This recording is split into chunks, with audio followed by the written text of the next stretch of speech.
நம்முடைய சற்று நேர தியானத்திற்காக யோவானுக்கு எழுதின சுவிசேஷ புஸ்தகம் 4ஆம் அதிகாரம் 32ஆம் வசனத்தை வாசிக்க கேட்போம். அதற்கு அவர், நான் புசிப்பதற்கு நீங்கள் அறியாத ஒரு போஜனம் எனக்கு உண்டு என்றார். கர்த்தருடைய நாமத்திற்கு மகிமை உண்டாவதாக. ஜெபிப்போம். அன்பும் மகா கிருபையும் இரக்கமும் நிறைந்த நேசமுள்ள நல்ல தகப்பனே, உம்மை நன்றியுள்ள இருதயத்தோடு ஸ்தோத்தரிக்கிறேன். இந்த ஓய்வு நாளின் காலை வேளையிலே தியானிக்கும்படியாக எங்களுக்கு கொடுத்த சத்திய வசனத்திற்காக உமக்கு ஸ்தோத்திரம். இந்த வசனத்தின் மூலமாக இயேசுவே நீர் எங்களுக்கு வெளிப்படுத்துகிற தூது ஆசீர்வாதமாக காணப்பட தேவன் தாமே கிருபை நல்கிறளும். இயேசு கிறிஸ்துவின் இன்ப நாமத்தில் ஜெபிக்கிறேன் பரிசுத்தமுள்ள பிதாவே, ஆமென். அதற்கு அவர், நான் புசிப்பதற்கு நீங்கள் அறியாத ஒரு போஜனம் எனக்கு உண்டு என்றார். கர்த்தருடைய நாமத்திற்கு மகிமை உண்டாவதாக. நாம் வாசிக்க கேட்ட இந்த வசனத்தின் அடிப்படையிலே தேவ சித்தத்திற்குரிய சத்தியங்களை கடந்த பல மாதங்களாக தியானிக்க தேவன் நமக்கு கிருபை செய்து வருகிறார். இந்த வாரத்திலேயும் கூட இந்த வசனத்தின் அடிப்படையிலே தேவ சித்தத்திற்குரிய சில சத்தியங்களை தொடர்ந்து தியானிக்க தேவன் நமக்கு அனுகிரகம் செய்வாராக. கர்த்தராகிய இயேசு கிறிஸ்து இந்த பூமியில் இருந்த நாட்களிலே சீஷர்கள் இயேசு கிறிஸ்துவினிடத்திலே வந்து கேட்கிறார்கள், ரபி போஜனம் பண்ணும் என்று வேண்டிக் கொள்கிறார்கள். அதற்கு இயேசு கிறிஸ்து சீஷர்களை பார்த்து சொல்லுகிறார், நான் புசிப்பதற்கு நீங்கள் அறியாத ஒரு போஜனம் எனக்கு உண்டு என்று சொல்வதை பார்க்கிறோம். தெய்வ பிள்ளையே, அப்படியானால் இயேசு கிறிஸ்து பூமியிலே சரீரத்திலே வாழ்ந்த நாட்களிலே புசிப்பதற்கு சரீரத்திற்கு தேவையான போஜனம் அவசியமானதுதான். ஆனால் அதை பார்க்கிலும் தான் என்ன நோக்கத்திற்காக இந்த பூமியிலே பிதாவாகிய தேவனால் அனுப்பப்பட்டாரோ அந்த நோக்கத்தை, அந்த பிதாவாகிய தேவனுடைய சித்தத்தை, அவருடைய கிரியையை இந்த பூமியிலே செய்து நிறைவேற்றுவதுதான் தன்னுடைய போஜனமாயிருக்கிறது என்று சொல்லுவதை நாம் பார்க்கிறோம். அதை சீஷர்களிடத்திலே சொல்லிவிட்டு சொல்லுகிறார், நீங்கள் அறியாத போஜனத்தை அப்படியாக நான் உட்கொண்டு வருகிறேன் என்று சொல்லுவதை பார்க்கிறோம். அப்படியானால் தெய்வ பிள்ளையே, சீஷர்களோடு கர்த்தராகிய இயேசு கிறிஸ்து இந்த பூமியிலே இணைந்து ஊழியத்தை செய்கிறவராக காணப்பட்டாலும் கூட தன்னோடு இருந்த சீஷர்கள் சரீரத்திற்கு தேவையான போஜனத்தை உட்கொள்கிறவர்களாக, அதை தனக்கும் கொடுத்து உட்கொள்ளும்படியாக கேட்கிறவர்களாக காணப்படுகிற அனுபவத்திலே இருந்தாலும் கூட சீஷர்களுக்கு ஒரு விலையேற பெற்ற சத்தியத்தை எடுத்துரைக்க கூடியவராக காணப்பட்டார். அந்த சத்தியம் என்னவென்றால், இதோ தான் அனுப்பப்பட்ட நோக்கத்தை செய்து நிறைவேற்றுவதுதான் தன்னுடைய போஜனமாய் இருக்கிறது என்று சொல்லி, அது நீங்கள் அறியாத போஜனமாக தான் உட்கொண்டு வருவதாக சொல்லுவதை பார்க்கிறோம். அதை தான் 34ஆம் வசனத்திலே சொல்லுகிறார். இயேசு அவர்களை நோக்கி, நான் என்னை அனுப்பினவருடைய சித்தத்தின்படி செய்து அவருடைய கிரியையை முடிப்பதே என்னுடைய போஜனமாயிருக்கிறது என்று சொல்லுவதை பார்க்கிறோம். அப்படியானால் நாமும் கூட நம்முடைய வாழ்க்கையிலே சரீரத்திற்கு தேவையான போஜனத்தை உட்கொண்டு நாம் வாழ்ந்து வந்தாலும், நாம் என்ன நோக்கத்திற்காக இந்த பூமியிலே பிறப்பிக்கப்பட்டிருக்கிறோம் என்பதை அறிந்து கொள்ளும்படியாக ஆண்டவராகிய இயேசு கிறிஸ்து எப்படி இந்த பூமியில் இருந்த நாட்களிலே ஜெபத்தினாலே பிதாவாகிய தேவனுடைய மனதை அறிந்து ஒவ்வொரு நாளும் தெய்வ வெளிப்பாடை பெற்றுக் கொண்டவராக, தெய்வ தரிசனத்தை உடையவராக, தெய்வ சத்தத்தை உடையவராக தேவனுடைய சித்தத்தை செய்து நிறைவேற்றினாரோ, அதை போல நாமும் தேவனோடு ஜெபத்தினாலே நல்ல உறவு கொண்டு ஜெபத்தினாலே தேவனோடு ஐக்கியப்பட்டவர்களாக ஒரு தலபல வரதமதுலவே தேவனுடைய மனதை அறிந்து கொண்டு தேவனுடைய வெளிப்படுத்தல்களை பெற்றுக்கொண்டு தெய்வ தரிசனங்களை பெற்றுக்கொண்டு தெய்வ சத்தத்தை கேட்டு ஒவ்வொரு நாளும் நாமும் தேவ சித்தத்தை செய்ய வேண்டியவர்களாக காணப்படுகிறோம். அப்படி நாம் நம்முடைய வாழ்க்கையிலே தேவ சித்தத்தை செய்யும் போது மற்றவர்கள் அறியாத போஜனத்தை நாம் தேவனிடத்திலிருந்து பெற்று உட்கொண்டவர்களாக பிதாவின் சித்தத்தை, அவருடைய கிரியையை இந்த பூமியிலே செய்து நிறைவேற்றக்கூடியவர்களாக காணப்படுவோம். அப்படியாக நாம் கடந்த வாரத்திலே தியானித்த ஒரு சத்தியம் உண்டு. அந்த சத்தியம் என்னவென்றால், தேவ சித்தத்தை போஜன பலியோடு ஒப்பிட்டு படிக்க தேவன் நமக்கு கிருபை செய்தார். பழைய ஏற்பாட்டின் காலத்திலே தேவனால் தெரிந்து கொள்ளப்பட்ட மனிதர்கள் தேவன் எதிர்பார்க்கிற ஜீவியம் செய்யும்படியாக அவர்களுக்கு பலியின் பிரமாணங்கள் கொடுக்கப்பட்டிருந்தது என்று தியானிக்க தேவன் நமக்கு கிருபை செய்தார்.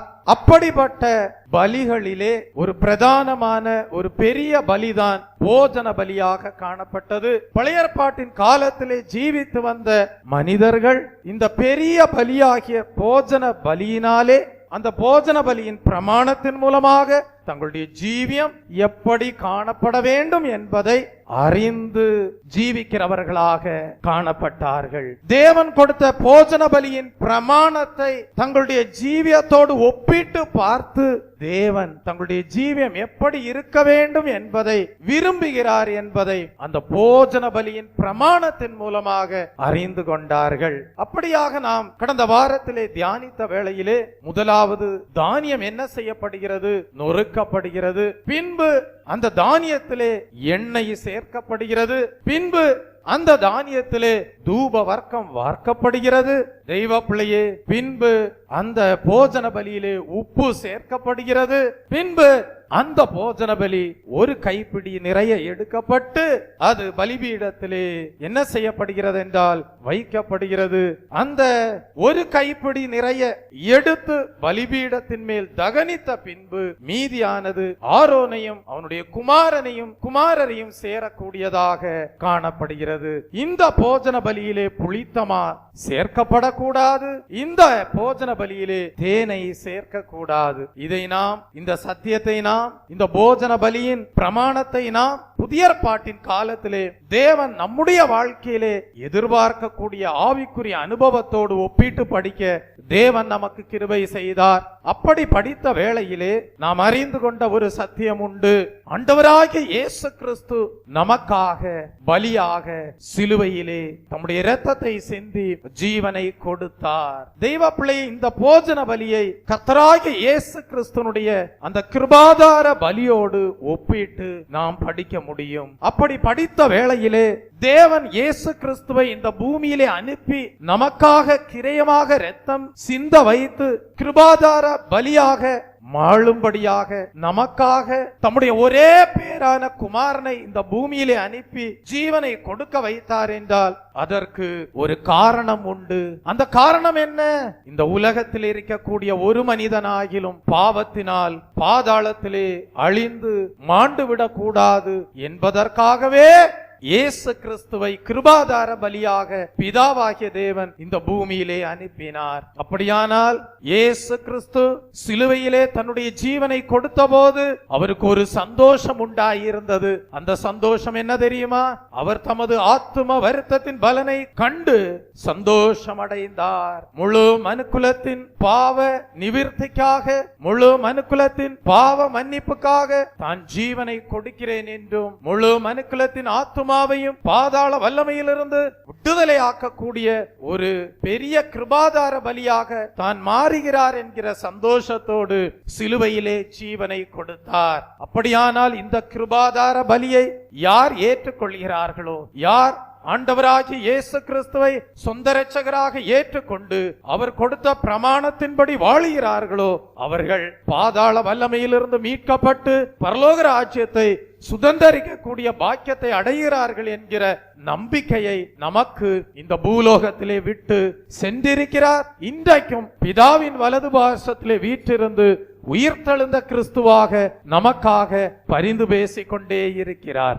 அப்படியானால் தெய்வ பிள்ளையே, நாமும் கூட கிறிஸ்துவின் அடிச்சுவடுகளை பின்பற்றுகிறோம் என்றால் நாமும் கிறிஸ்துவை போன்ற ஜீவியம் செய்ய வேண்டியவர்களாக காணப்படுகிறோம். கிறிஸ்துவை போன்ற ஜீவியம் செய்யும்படியாக நாமும் கூட கிறிஸ்துவனுடைய ஜீவியத்தை ஒப்பிட்டு பார்க்க வேண்டும். அதற்கு நிழலாட்டமாக பழைய ஏற்பாட்டின் காலத்திலே கொடுக்கப்பட்டிருக்கிற இந்த பெரிய பலியாகிய போஜன பலியையும் நாம் ஒப்பிட்டு படித்து அதை நம்முடைய வாழ்க்கையிலே அனுபவமாக்கும் போது நாமும் பலிபீடத்திலே அந்த போஜன பலியை போல அங்கீகரிக்கப்பட்ட பலியாக நம்முடைய ஜீவியம் பலிபீடத்திலே காணப்படும்.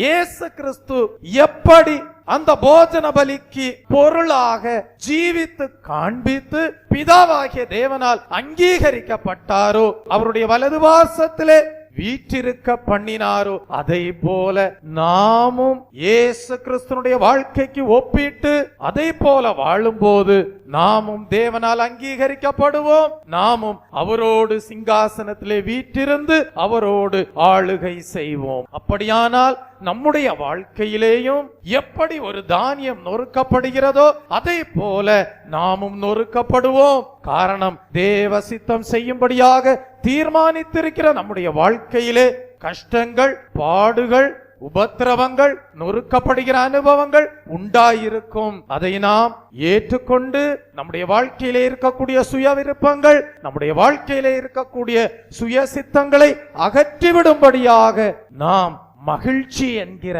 ஆனந்த தைலம் என்கிற அபிஷேகமாகிய எண்ணெய் நம்முடைய ஜீவியத்திலே உண்டாயிருக்கிறது என்பதை வெளிப்படுத்தக்கூடியவர்களாக சந்தோஷத்தோடு நொறுக்கப்படுதலுக்கு இடம் கொடுத்து சுயசித்தம், சுய விருப்பங்களை நம்முடைய வாழ்க்கையிலிருந்து அகற்றிவிட்டு தூப வர்க்கமாகிய ஜெப ஜீவியமுடையவர்களாக தேவனுடைய வெளிப்படுத்தல்களை பெற்றுக்கொண்டு, தேவனுடைய கிருபையை பெற்றுக்கொண்டு, தேவனுடைய தரிசனங்களை பெற்றுக்கொண்டு வைராக்கியத்தோடு நல்ல விஷயங்களிலே வைராக்கியம் பாராட்டுவது நல்லது. கர்த்தாவே, உமக்காக நான் சமாதானத்தோடு கூடிய தேவ வைராக்கியமான, நீர் எதிர்பார்க்கிற உன்னதமான ஜீவியம் செய்யும்படியாக என்னையே அர்ப்பணிக்கிறேன் என்று சொல்லி நம்முடைய ஜீவியத்திலே உப்பு உண்டாயிருக்கிறது என்பதை விளங்க செய்கிறவர்களாக, எந்த நல்ல விஷயங்களிலே நாம் வைராக்கியம் உள்ளவர்களாக காணப்பட வேண்டுமோ அந்த நல்ல விஷயங்களில் எல்லாம் தேவ சமாதானத்தோடு கூடிய தேவ வைராக்கியம் உள்ளவர்களாக ஒரு தலபலவரதபதுலவே தேவன் எதிர்பார்க்கிற ஜீவியம் செய்து நம்முடைய ஜீவியத்தை முதலாவது தேவனுக்கும் பின்பு தேவனுடைய உன்னதமான பிரதிஷ்டை பண்ணப்பட்ட ஊழியக்காரர்களுக்கும் ஒப்பு கொடுக்கும் போது நம்முடைய ஜீவியமானது தேவனுடைய நல்ல தூதுகள் மூலமாக, தேவனுடைய நல்ல ஆலோசனைகள் மூலமாக தேவ சித்தத்தின் பாதையிலே நாம் நடத்தப்படுவோம். ஒருபோதும் வழி தவற மாட்டோம். இந்த போஜன பலியிலே புளித்தமா உண்டாயிருக்காது. உங்களுடைய வாழ்க்கையிலே தேவனுக்கு விரும்பாத பொல்லாப்பு உண்டாயிருக்காது. உங்களுடைய வாழ்க்கையிலே தேவனுக்கு விரும்பத்தகாததான தெய்வ பிள்ளைய துர்க்குணம் உண்டாயிருக்காது. போஜன பலியிலே தேனை சேர்க்க கூடாது. உங்களுடைய வாழ்க்கையிலேயும் தற்புகழ்ச்சி என்கிற தேன் உண்டாயிராது. இப்படிப்பட்ட உன்னதமான ஜீவியத்தை நீங்கள் செய்யும் போது, பலிபீடத்திலே நீங்கள் வந்து நிற்கும் போது, காணிக்கை தந்தோம் கர்த்தாவே ஏற்றுக்கொள்ளும் இப்பொழுதே என்று சொல்லி உங்களையே காணிக்கையாக தேவனுடைய பலிபீடத்திலே படைக்கும் போது ஒரு தலபலவரதபதுலவே தேவன் உங்களுடைய ஜீவியத்தை காண்பார். தேவனுக்கு விரும்பத்தகாததான எந்த ஒரு கரடுமுரடான உறுப்புகளும் உங்களுடைய ஜீவியத்திலே உண்டாயிராது. தேவன் உங்களுடைய ஜீவியத்தை காணும் போது ஜெப வாழ்க்கை உண்டாயிருக்கும். தேவன் உங்களுடைய ஜீவியத்தை காணும் போது ஜெப வாழ்க்கை என்கிற தூப வர்க்கம் உண்டாயிருக்கும். தேவன் உங்களுடைய ஜீவியத்தை காணும் போது சமாதானத்தோடு கூடிய தேவ வைராக்கியமான உப்பு உங்களுடைய ஜீவியத்திலே உண்டாயிருக்கும். உங்களுடைய ஜீவியத்திலே துர்க்குணம் உண்டாயிருக்காது. உங்களுடைய ஜீவியத்திலே பொல்லாப்பு உண்டாயிருக்காது. உங்களுடைய ஜீவியத்திலே தற்புகழ்ச்சி உண்டாயிருக்காது. இப்படிப்பட்ட ஒரு நல்ல ஜீவியம் செய்து பலிபீடத்திலே கர்த்தாவே காணிக்கையை தந்தோம், எங்களையே அர்ப்பணிக்கிறோம் என்று சொல்லும் போது தேவன் உங்களுடைய ஜீவியத்தை கண்ணோக்கி பார்ப்பார், உங்களை அங்கீகரிப்பார். தேவன் ஆபேலையும் அவனுடைய காணிக்கையும் அங்கீகரித்தார். தேவன் காயினுடைய காணிக்கையை அங்கீகரிக்கவில்லை. இந்நாட்களிலேயும் தேவனுடைய பலிபீடத்திலே வந்து நிற்கிற தெய்வ பிள்ளையே, உன்னுடைய ஜீவியத்தை ஆராய்ந்து பார். உன்னுடைய ஜீவியம் தேவனால் அங்கீகரிக்கப்படுமோ, உன்னுடைய ஜீவியம் தேவனால் புறக்கணிக்கப்படுமோ என்பதை நீ ஆராய்ந்து பார்ப்பாயானால் இந்த நாள் உனக்கு ஆசீர்வாதத்தின் நாளாயிருக்கும்.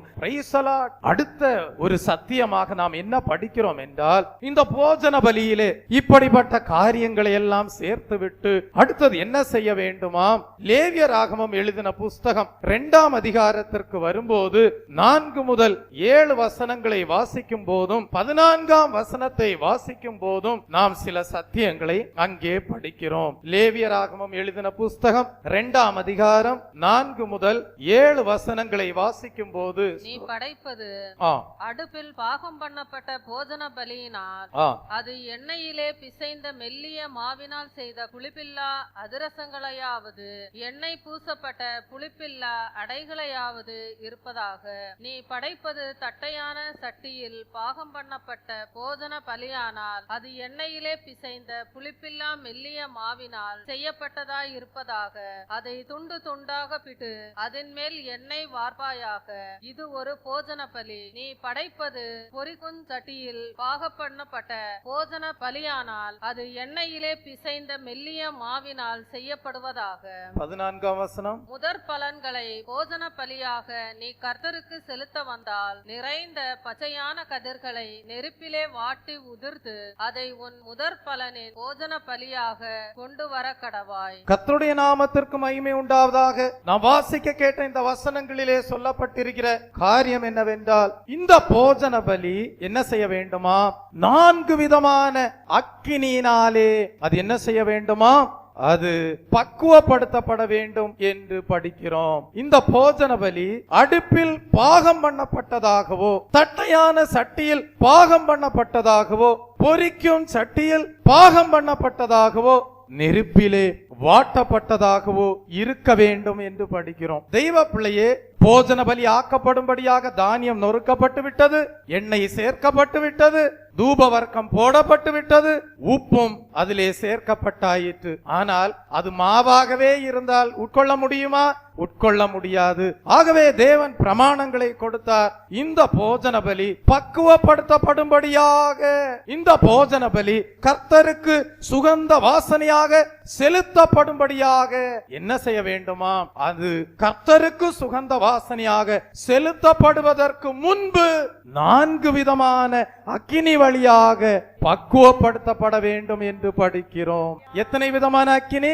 4 விதமான அக்கினியினாலே இந்த போஜன பலி பக்குவப்படுத்தப்பட வேண்டுமா? இது எதை காட்டுகிறது என்றால், 4 விதமான சோதனைகளை காட்டுகிறது. 4 விதமான சோதனைகளை காட்டுகிறது. 1 பேதுருவின் புஸ்தகம் 4ஆம் அதிகாரம் 12ஆம் வசனத்தை வாசிக்கும் போது, நீங்கள் கிறிஸ்துவின் நாமத்து நிமித்தம் நிந்திக்கப்பட்டால் பாக்கியவான்கள், ஏனென்றால் தேவனுடைய ஆவியாகிய மகிமையுள்ள ஆவியானவர் உங்கள் மேல் தங்கியிருக்கிறார். அவர்களாலே தூஷிக்கப்படுகிறார், உங்களாலே மகிமைப்படுகிறார் என்று படிக்கிறோம். அப்படியானால் கிறிஸ்துவின் நாமத்து நிமித்தம் நிந்தனைகள் உண்டாயிருக்கும், கிறிஸ்துவின் நாமத்து நிமித்தம் சோதனைகள் உண்டாயிருக்கும். ஆனால் வேதம் சொல்லுகிறது நீங்கள் பாக்கியவான்கள் என்று சொல்லுகிறது. காரணம், இப்படிப்பட்ட அக்கினியாகிய நிந்தனை வழியாக நீங்கள் செல்லும் போது தேவன் உங்களை பக்குவப்படுத்தி கொண்டிருக்கிறார். தேவன் உங்களை ஏற்றுக்கொள்ளும்படியான போஜன பலியாக மாற்றும்படியாக, உங்களை பக்குவப்படுத்தும்படியாக தம்முடைய நாமத்து நிமித்தமாக நிந்தனைகள் என்கிற அக்கினியினூடாக நடத்தி செல்லக்கூடியவராக, அல்லது அப்படிப்பட்ட அக்கினிக்கு உங்களை ஒப்பு கொடுக்கக்கூடியவராகவும் காணப்படுகிறார். ஆனால் வேதம் சொல்லுகிறது, நீங்கள் தேவன் அங்கீகரிக்கப்படுகிற போஜன பலியாக மாறும்படியாக, அந்த அக்கினியினூடாக செலுத்தப்படும்படியாக உங்களை ஒப்பு கொடுக்கும் போது, பக்குவப்படுத்தப்படும்படியாக அந்த அக்கினியை ஏற்றுக்கொள்ளும் போது, நீங்கள் தேவனால் அங்கீகரிக்கப்படுகிற போஜன பலியாக காணப்படுவீர்கள். நாம் வாசிக்க கேட்ட இந்த வசனங்களை படிக்கும் போது 4 விதமான அக்கினியை படிக்கிறோம். முதலாவது, அடுப்பில் பாகம் பண்ணப்பட்டதாகவோ என்று படிக்கிறோம். அடுப்பில் பாகம் பண்ணப்படுகிற அனுபவம். இரண்டாவது, தட்டையான சட்டியில் பாகம் பண்ணப்படுகிற அனுபவம். மூன்றாவது, பொரிக்கும் சட்டியில் பாகம் பண்ணப்படுகிற அனுபவம். நான்காவது, நெருப்பிலே வாட்டப்படுகிற அனுபவம். 4 விதமான அக்கினியின் அனுபவங்கள், 4 விதமான சோதனைகளின் அனுபவங்கள், 4 விதமான பக்குவப்படுத்தப்படுகிற அனுபவங்கள். யாக்கோபுக்கு எழுதின புஸ்தகம் 1ஆம் அதிகாரம் 2ஆம் வசனத்தை வாசிக்கும் போது, என் சகோதரரே நீங்கள் பலவிதமான சோதனைகளில் அகப்படும் போது உங்கள் விசுவாசத்தின் பரீட்சையானது பொறுமையை உண்டாக்கும் என்று அறிந்து அதை மிகுந்த சந்தோஷமாக எண்ணுங்கள் என்று படிக்கிறோம். அப்படியானால் நீங்கள் பலவிதமான சோதனைகளில் அகப்படும் போது, இப்படிப்பட்ட பலவிதமான அக்கினியின் வழியாக நீங்கள் செலுத்தப்படும் போது நீங்கள் பக்குவப்படுத்தப்படுகிறீர்கள். நீங்கள் தேவனால் அங்கீகரிக்கப்படுகிற போஜன பலியாக மாறுகிறீர்கள் என்பதை அறிந்து கொண்டு தெய்வ பிள்ளையே பக்குவப்படுத்தப்படும்படியாக இடம் கொடுக்கும் போது தேவனால் அங்கீகரிக்கப்படுகிற போஜன பலியாக மாறிவிடுவீர்கள். தேவ சித்தம் செய்கிறவர்களுக்கு வருகிற அக்கினி எல்லாருக்கும் ஒரே விதமான அக்கினியாயிராது. Praise the Lord. இங்கே இருக்கிற சகோதரனுக்கு அவர் பக்குவப்படுத்தப்படும்படியாக தேவன் அதற்கேற்ற விதத்திலே அக்கினியை அனுமதிப்பார். அந்த அக்கினி இங்கே இருக்கிற இன்னொரு சகோதரிக்கு அதே போன்ற அக்கினியாயிராது. இங்கே இருக்கிற இன்னொரு சகோதரிக்கு இந்த சகோதரனுக்கு உண்டாயிருக்கக்கூடிய அதே விதமான சோதனை உண்டாயிராது, அதே விதமான அக்கினி உண்டாயிராது, அதே விதமான பக்குவப்படுத்தப்படுதல் உண்டாயிராது. அப்படியானால் தெய்வ பிள்ளையே, ஒவ்வொரு மனிதனும் இன்ன இன்ன காரியங்களிலே தேவன் எதிர்பார்க்கிற போஜன பலியாக மாறும்படியாக பக்குவப்படுத்தப்பட வேண்டியது அவசியமாயிருக்கிறது என்பதை தேவன் அறிந்து கொள்ளும் போது தேவன் என்ன செய்கிறார்? அதற்கேற்ற விதத்திலே அக்கினியை அனுப்புகிறார். அதற்கேற்ற விதத்திலே அக்கினியினூடாக அந்த மனிதனை செலுத்துகிறார். அப்படி செலுத்தும் போது நாம் காணலாம், ஒரு சகோதரனை தேவன் பக்குவப்படுத்தும்படியாக அனுமதிக்கிற அக்கினி, அனுமதிக்கிற சோதனை இன்னொரு சகோதரிக்கும் தேவன் அப்படி அனுப்புகிற அக்கினி, அப்படி அனுப்புகிற சோதனை ஒரே விதமாயிராது. அது வேறு வேறு விதங்களாக காணப்படலாம். ஆகவேதான் இங்கே படிக்கிறோம், ஒரே விதமான சோதனை என்று சொல்லப்படவில்லை, ஒரே விதமான அக்கினி என்று சொல்லப்படவில்லை, 4 விதமான அக்கினி. அடுப்பில் பாகம் பண்ணப்படுகிற அனுபவம், தட்டையான சட்டியிலே பாகம் பண்ணப்படுகிற அனுபவம், பொரிக்கும் சட்டியிலே பாகம் பண்ணப்படுகிற அனுபவம், நெருப்பிலே வாட்டப்படுகிற அனுபவம். Praise the Lord. ஏன் தேவன் சொல்லி இருக்கலாமே, எல்லாருக்கும் ஒரே விதமான சோதனை தான் வரும்னு சொல்லி இருக்கலாமே. தேவன் சொல்லவில்லை. சகோதரரே, நீங்கள் பல பல விதமான சோதனைகளிலே அகப்படும் போது என்று சொன்னார். எப்படி சொன்னாரு? சகோதரரே, நீங்கள் பல விதமான சோதனைகளிலே அகப்படும் போது என்று சொன்னார். அதனுடைய அர்த்தம் என்ன? இங்க இருக்கிற சகோதரனே, சகோதரியே, உன்னுடைய வாழ்க்கையிலே வருகிற சோதனை ஒரே விதமாயிராது. ஒரு சகோதரனுக்கு வருகிற சோதனை போல இன்னொரு சகோதரிக்கும் சோதனை ஒரே விதமாயிராது. ஒரு சகோதரனுக்கு வருகிற சோதனை இன்னொரு சகோதரனுக்கும் ஒரே விதமாயிராது. அது வெவ்வேறு விதமாயிருக்கும். அது வெவ்வேறு விதமான அக்கினியாயிருக்கும். ஆனால் சகோதரனும் சகோதரனும் மற்றொரு சகோதரனும் நிர்ணயம் பண்ண வேண்டிய காரியம் என்ன? எங்களுடைய வாழ்க்கையிலே இப்படிப்பட்ட சோதனையிலே நாங்கள் அகப்படுகிறோம், இப்படிப்பட்ட அக்கினிக்குள்ளாக நாங்கள் செலுத்தப்படுகிறோம். எதற்காக? ஒரு தலபலவரதபதிலவே பக்குவப்படுத்தப்படும்படியாக, ஒரு தலபலவரதபதிலவே தேவனால் அங்கீகரிக்கப்படுகிற போஜன பலியாக மாறும்படியாக.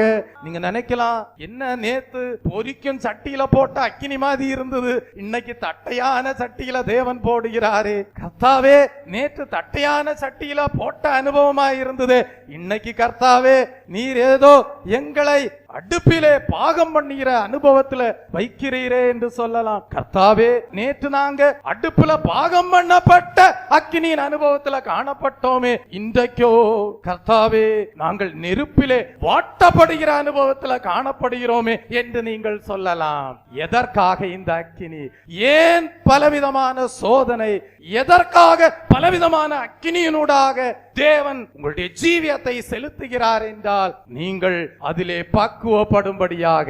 பக்குவப்பட்டு வேதம் சொல்லுகிறது, சோதனைகளை சகிக்கிற மனுஷன் பாக்கியவான், அவன் உத்தமன் என்று விளங்கின பின்பு அவனுக்கென்று வைக்கப்பட்டிருக்கிற ஜீவ கிரீடத்தை அவன் பெற்றுக்கொள்வான். அப்ப இப்படிப்பட்ட பலவிதமான சோதனைகளினூடாக நீங்கள் செல்லும் போது, இப்படிப்பட்ட பலவிதமான அக்கினியினூடாக நீங்கள் செலுத்தப்படும் போது நீங்கள் விளங்க செய்ய வேண்டும், நீங்கள் உத்தமர்கள் என்று. அப்படி உத்தமர்கள் என்று விளங்க செய்தவர்களாக தேவனுடைய பலிபீட தண்டையிலே வந்து நிற்கும் போது உத்தமர்களுக்கு கர்த்தர் துணையாய் இருக்கிற தேவன், உங்களுடைய ஜீவியத்தை தேவன் காணும் போது காணிக்கை தந்தோம் கர்த்தாவே ஏற்றுக்கொள்ளும் இப்போதே என்று நீங்கள் வேண்டிக் கொள்ளும் போது உங்களுடைய ஜீவியமானது தேவனால் அங்கீகரிக்கப்பட்ட ஒரு தலபலவரதபதுலவே போஜன பலியாக மகா பரிசுத்தமான போஜன பலியாக காணப்படும். ஆகவேதான் பக்தன் பாடுகிறான்,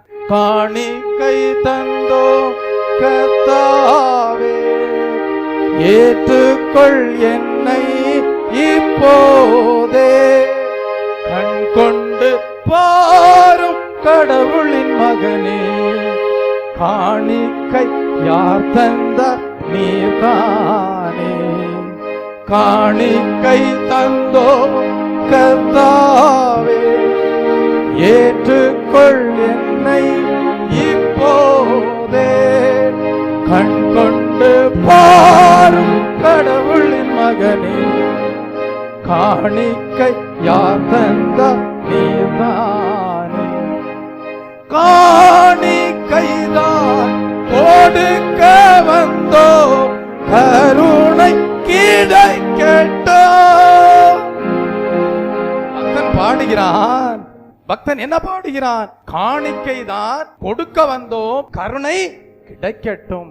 யாருக்கு கருணை கிடைக்கும்? பலிபீடத்திலே வந்து நின்று கர்த்தாவே காணிக்கையாக என் ஜீவியத்தை ஏற்றுக்கொள்ளும் என்று நீங்கள் சொல்லும் போது உங்களுக்கு கருணை கிடைக்க வேண்டுமானால் உத்தமர்களுக்கு கர்த்தர் துணையாயிருக்கிறார். நீ உத்தமமாய் வாழ்ந்து பலிபீட தண்டையிலே வந்து நின்று கர்த்தாவே பலவிதமான அக்கினியினூடாக நான் செலுத்தப்பட்டேன், என்னுடைய ஜீவியத்தை பாரும், பொரிக்கும் சட்டியிலே போடப்பட்டேன், ஒரு தலபலவரதபதலவே அடுப்பிலே பாகம் பண்ணப்பட்டேன், தட்டையான சட்டியிலே போடப்பட்டேன், பாகம் பண்ணப்பட்டேன், நெருப்பிலே வாட்டப்பட்டேன் என்று சொல்லி என்னுடைய ஜீவியத்தை பாரும். என்னுடைய ஆவிக்குரிய ஜீவியத்திலே பலவிதமான தழும்புகள் உண்டு, ஒரு தலபலவரதபதலவே என்னுடைய ஜீவியத்திலே இப்படிப்பட்ட அக்கினியினூடாக சென்றபடியினால் இதோ சித்திர தலியலாடையை பெற்றுக் கொள்ளும்படியாக ஊசியினால் குத்தப்பட்ட அனுபவங்கள் உண்டு, ஒரு தலபலவரதபதலவே. ஆனாலும் என் ஜீவியத்தை இப்பொழுது பாருங்க கர்த்தாவே, இன்னும் என் ஜீவியத்திலே உம்மால் ஏற்றுக்கொள்ள முடியாதபடி, உம்மால் அங்கீகரிக்க கூடாதபடி ஏதேனும் உண்டோ? என் ஜீவியத்தை காணும், என் ஜீவியத்தை பாரும் என்று சொல்லி பலிபீடத்தில் வந்து நிற்கும் போது கர்த்தர் சொல்லுவார், என் மகனே, சோதனையை சகித்த என் மகனே, நீ பாக்கியவான், உத்தமன் என்று விளங்க பண்ணினாய், உத்தமனுக்கு நான் கர்த்தர் துணையாகவே இருக்கிறேன் என்று சொல்லி உன்னை தம்முடைய கரத்திலே அலங்காரமான கிரீடமாக வைத்துக் கொள்வார். ஆகவேதான் பக்தன் பாடுகிறான், காணிக்கைதான் கொடுக்க வந்தோ கருணை கிடைக்கட்டோ, தேவன் தந்த ஜீவன் எல்லாம் புனிதம் அடையட்டோ, என் அண்டை வாரும் பாவங்கள் தீரோ,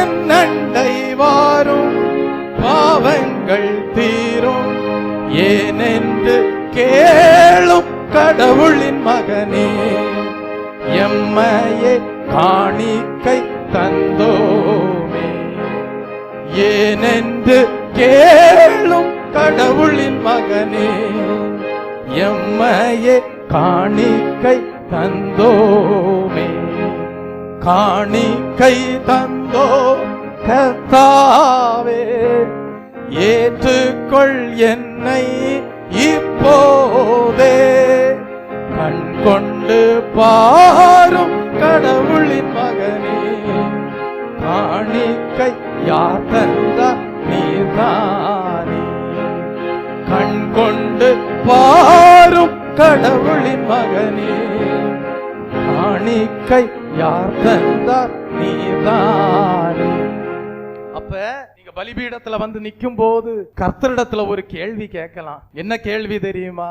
ஏன் கர்த்தாவே இன்றும் நீர் அங்கீகரிக்கிற போஜன பலியாக என்னை ஏற்றுக்கொள்ளவில்லை என்று சொல்லி நீங்கள் தேவனை நோக்கி ஒரு கேள்வி கேட்கலாம். அப்படி கேட்கும் போது தேவன் என்ன தெரியுமா செய்வாரு? உங்களுடைய வாழ்க்கையை திருவசனமாகிய வேதவசனமாகிய கண்ணாடியினோடு காணும்படியாக செய்து, என் மகனே என் மகளே, இன்னும் உன் வாழ்க்கையிலே உன் ஜீவியமானது வேதவசனத்தின் அடிப்படையிலே என்னுடைய மனதிலே காணப்படுகிற சிந்தனைகளினூடாக நான் காணும் போது இன்னும் இன்னென்ன காரியங்களில் எல்லாம் நீ மாற வேண்டும், இன்னும் இன்னென்ன காரியங்களில் எல்லாம் நீ சீர் பொருந்த வேண்டும், இன்னும் இன்னென்ன காரியங்களில் எல்லாம் ஒரு தலபலவரதபதிலவே பூர்ண சித்தம் செய்ய வேண்டும், இன்னும் பழுதற்ற பலியாக மகா பரிசுத்தமான பலியாக என்னால் அங்கீகரிக்கப்பட வேண்டிய பலியாக மாற வேண்டும் என்று சொல்லி சில காரியங்களை உங்களுக்கு வெளிப்படுத்துவார். சில காரியங்கள் உங்களுடைய ஜீவியத்திலே இன்னும் மாற்றப்பட வேண்டிய காரியங்கள், இன்னும் சீர்பொருந்த வேண்டிய காரியங்களை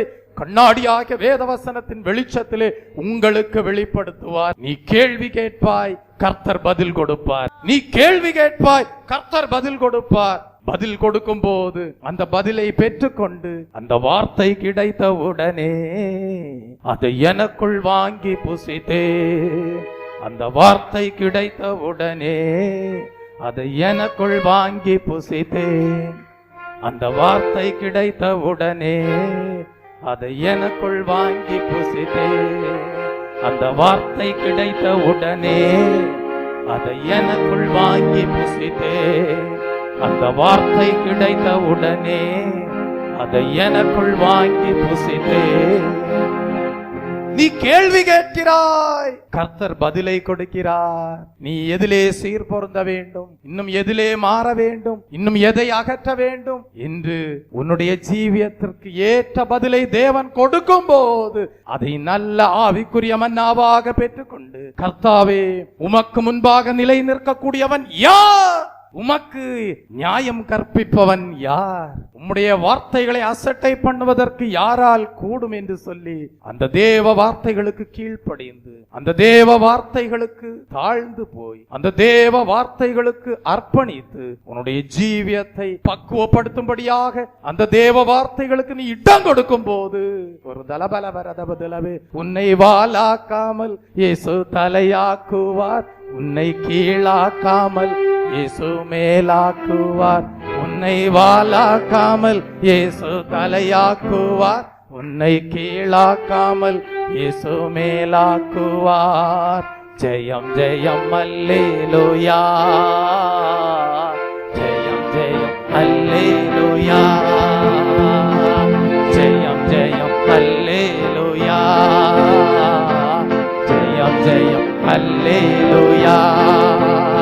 உன்னை வாலாக்காமல் இயேசு தலையாக்குவார், உன்னை கீழாக்காமல் இயேசு மேலாக்குவார், உன்னை வாலாக்காமல் இயேசு தலையாக்குவார், உன்னை கீழாக்காமல் இயேசு மேலாக்குவார். ஜெயம் ஜெயம் அல்லேலூயா, ஜெயம் ஜெயம் அல்லேலூயா, ஜெயம் ஜெயம் அல்லேலூயா, ஜெயம் ஜெயம் அல்லேலூயா. எப்படி வாலாகாம தலையார, எப்படி கீழாகாம மேலார ஒரு தலபலவரதபதிலவே தேவன் உன்னுடைய ஜீவியத்தை காண்கிறார். காணும் போது நீ புறம்பே தள்ளப்பட்டவனாக அல்ல, நீ புறம்பே தள்ளப்பட்டவளாக அல்ல, தேவனுடைய கரத்திலே எடுத்து கொள்ளப்பட்ட மகிமையின் பாத்திரமாய் இருப்பாய். தேவனால் அங்கீகரிக்கப்பட்ட போஜன பலியாக, தேவனால் அங்கீகரிக்கப்பட்ட தேவனுக்கு பிரியமான மகனாக மகளாக அவரோடு அவருடைய சிங்காசனத்திலே வீற்றிருக்கக்கூடிய பாக்கியத்தை கொடுக்கிறார். Praise the Lord. கர்த்தருடைய நாமத்திற்கு மகிமை உண்டாவதாக. முதலாவது தெய்வ பிள்ளையே, இந்த அடுப்பில் பாகம் பண்ணப்படுகிற அனுபவத்தை குறித்து நாம் தியானிக்கும் போது என்ன நடக்கிறது என்றால், பச்சையான மாவு அடுப்பு வழியாக செலுத்தப்படுகிறது. ஏன்? இந்த அடுப்பு எப்படிப்பட்டது தெரியுமா? ஓவன் சொல்லுவாங்கல்ல, அப்படிப்பட்ட ஒரு அடுப்பு. இந்த ஓவனை போன்ற அடுப்பு வழியாக இந்த பச்சையான மாவு என்ன செய்யப்படுகிறது என்றால் செலுத்தப்படுகிறது. ஏன் அப்படிப்பட்ட அடுப்பின் வழியாக செலுத்தப்படுகிறது என்றால், எப்பக்கமும் என்ன இருக்கும்? நெருப்பு காணப்படும். தெய்வ பிள்ளையே, இந்த ஓவன் வழியாக, ஓவனை போன்ற அடுப்பின் வழியாக, ஓவனை போன்ற அடுப்பின் வாயிலாக இந்த பச்சையான மாவு என்ன செய்யப்படுகிறது என்றால், இதோ பக்குவப்படுத்தப்படும்படியாக அது செலுத்தப்படுகிறது. தெய்வ பிள்ளையே, அப்ப என்ன தெரியுமா நடக்கும்? இந்த மாவுல எந்த பகுதியிலையும் குளிர்ச்சியான பகுதி காணப்படாதபடி என்ன செய்யப்படுகிறது என்றால், இந்த அடுப்பிற்குள்ளாக காணப்படுகிற அக்கினியினாலே அது என்ன செய்யப்படுகிறது என்றால், பாகம் பண்ணப்பட்டு ருசிகரமாக மாறி பிரயோஜனமான ஆகாரமாக, ஒரு நல்ல ருசியுள்ள ரொட்டியாக அது வெளியே வருகிறது. இந்த மாவிலே எல்லா பக்கமும் அக்கினி சூழ்ந்திருக்கிறபடியினால் எந்த பகுதியிலும் குளிர்ச்சியான பகுதி இராதபடி இந்த மாவானது, பச்சையான மாவானது பக்குவப்படுத்தப்பட்டு ருசியுள்ளதாக, பிரயோஜனமுள்ள நல்ல ரொட்டியாக அது வெளியே வருகிறது. தெய்வ பிள்ளையே, அப்போஸ்தலனாகிய பவுல் சொல்லுகிறார், தன்னுடைய ஜீவியமானது அநேக ஆயிரங்களுக்கு பிரயோஜனமான போஜனமானதற்கு காரணம் என்ன? எப்பக்கத்திலும் நெருக்கப்பட்டிருக்கிறார். எப்பக்கத்திலும் நீ நெருக்கப்படுகிறாயா? ஒரு தலபலவரதபதிலவே ஒன்றை அறிந்து கொள், நீ பக்குவப்படுத்தப்படும்படியாக, உன்னுடைய ஜீவியமானது ருசியுள்ள ஜீவியமாக காணப்படும்படியாக, உன்னுடைய ஜீவியமானது தேவனால் அங்கீகரிக்கப்பட்ட ஜீவியமாக காணப்படும்படியாக, உன்னுடைய ஜீவியமானது பிரயோஜனமுள்ள ஜீவியமாக காணப்படும்படியாக, உன்னுடைய ஜீவியமானது தேவனால் ஏற்றுக்கொள்ளப்படும்படியாக தேவன் என்ன செய்கிறார்? இப்படிப்பட்ட அடுப்பில் பாகம் பண்ணப்படுகிற அனுபவத்திற்குள்ளாக உன்னை செலுத்துகிறார். என்ன செய்ய முடியாது? எந்த பகுதியிலேயும் நீ என்ன செய்ய முடியாது? வெளியே வர முடியாது. எல்லா பகுதியும் மூடப்படுகிறது. அக்கினிக்குள்ளாக நீ போடப்படுகிறாய். ஒரு தலபலவரதபதிலவே எல்லா பகுதிகளும் மூடப்படுகிறது. நீ அக்கினிக்குள்ளாக போடப்படுகிறாய். இப்பொழுது உன்னுடைய ஜீவியத்தை நீ ஆராய்ந்து பார்ப்பாய். உன்னுடைய ஜீவியத்திலே இனி எப்படி ஒரு தீர்மானம் எடுப்பாய்? வாழ்ந்தாலும் உம்மோடுதான், மரித்தாலும் உம்மோடுதான். வாழ்ந்தாலும் உம்மோடுதான், மரித்தாலும் உம்மோடுதான். நான் வாழ்ந்தாலும் உம்மோடுதான், மரித்தாலும் உம்மோடுதான். உமக்காகவே உயிர் வாழ்கிறேன், உம்மை தானே நேசிக்கிறேன். உமக்காகவே உயிர் வாழ்கிறேன், உம்மை தானே நேசிக்கிறேன். வாழ்ந்தாலும் உம்மோடுதான், மரித்தாலும் உம்மோடுதான். நான் வாழ்ந்தாலும் உம்மோடுதான், மரித்தாலும் உம்மோடுதான்.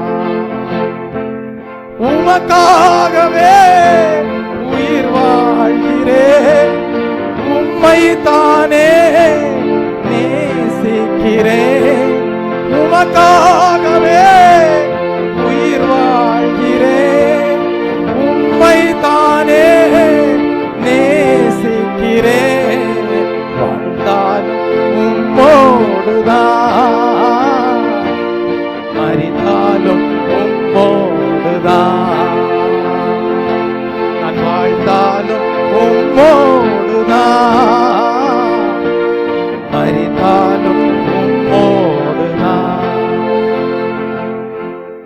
எல்லா பக்கமும் மூடப்படுகிறது. நான் கொஞ்சம் என் சுய விருப்பம் செய்யும்படியாக கொஞ்சம் இந்த பக்கம் போய் என் சுய விருப்பத்தை நிறைவேற்றிக் கொள்கிறேன் என்று இந்த மனிதன் சொல்ல முடியாது. நான் கொஞ்சம் அந்த பக்கத்துல போய் என் சுய இஷ்டத்தை நிறைவேற்றிக் கொள்கிறேன் என்று இந்த மனிதன் சொல்ல முடியாது. நான் கொஞ்சம் மேற்கே போய், நான் கொஞ்சம் கிழக்கே போய், நான் கொஞ்சம் வடக்கே போய், தெற்கே போய் என் சுய விருப்பத்தின்படி வாழ்ந்துக்கிறேன் சொல்லி இந்த மனிதன் சொல்ல முடியாது.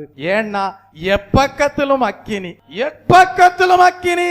உன் வாழ்க்கையில குளிர்ந்த பகுதி ஒன்றும் இல்லை எப்பொழுதும் அக்கினியாயிருங்கள் என்று சொன்னாரே, பலிபீடத்தின் மேல் எப்பொழுதும் அக்கினி எரிந்து கொண்டே இருக்க வேண்டும் என்று படிக்கிறோம். லேவியராகமம் எழுதின புஸ்தகம் தெய்வ பிள்ளையே 6ஆம் அதிகாரம் 9ஆம் வசனத்தின் கடைசி பகுதி, பலிபீடத்தின் மேல் உள்ள அக்கினி எரிந்து கொண்டே இருக்க வேண்டும். 13ஆம் வசனம், பலிபீடத்தின் மேல் அக்கினி எப்பொழுதும் எரிந்து கொண்டே இருக்க வேண்டும், அது ஒரு பொழுதும் அவிந்து போகலாகாது. அப்படியானால் தெய்வ பிள்ளையே, எப்பொழுதும் அக்கினியாய் இருக்கக்கூடிய அனுபவம், எப்பொழுதும் ருசியுள்ள பதார்த்தமாய் இருக்கக்கூடிய அனுபவம், எப்பொழுதும் தேவனால் அங்கீகரிக்கப்படுகிற ஜீவியம், எப்பொழுதும் தேவனால் பிரயோஜனப்படுத்தப்படுகிற பாத்திரம், மகிமையின் பாத்திரம், கிருபா பாத்திரம், அலங்காரமான கிரீடம், இப்படிப்பட்ட அனுபவத்திலே நீ காணப்படுகிறாயா?